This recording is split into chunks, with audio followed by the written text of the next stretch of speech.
India has just approved its first dengue vaccine called as a Kudenga or TAC-003. This vaccine is developed by Takeda.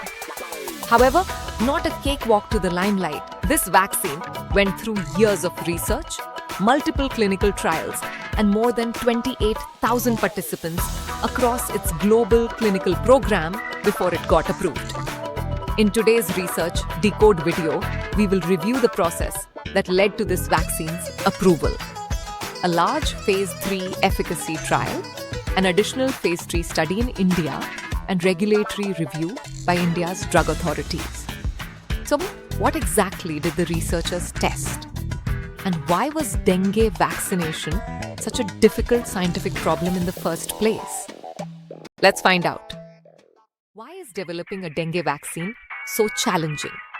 Dengue virus isn't just one virus.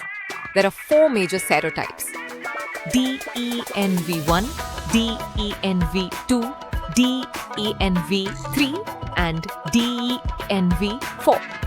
An ideal dengue vaccine needs to generate protection against all 4 serotypes. However, dengue immunology is complicated.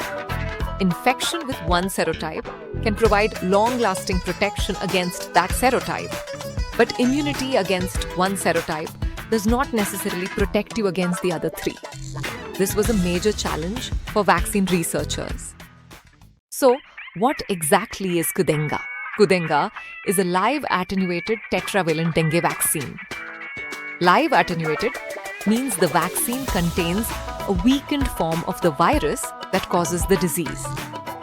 Attenuation reduces viral virulence while keeping the virus live or viable.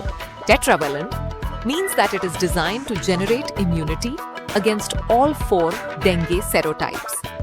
Researchers used a DENV2 backbone and engineered it with genetic components representing the other dengue serotypes. The vaccine is administered by injection. The recommended immunization schedule consists of 2 doses of 0.50 milliliters each, administered at an interval of 3 months, 0 and 3 months. In India, the Central Drug Standard Control Organization, CDSCO, has authorized Kudenga for people 4 through 60 years of age. Whoop, that was a great deal of learning. Now that you know what Kudenga is, do check in for our next video in the same series coming shortly. Until then, stay tuned.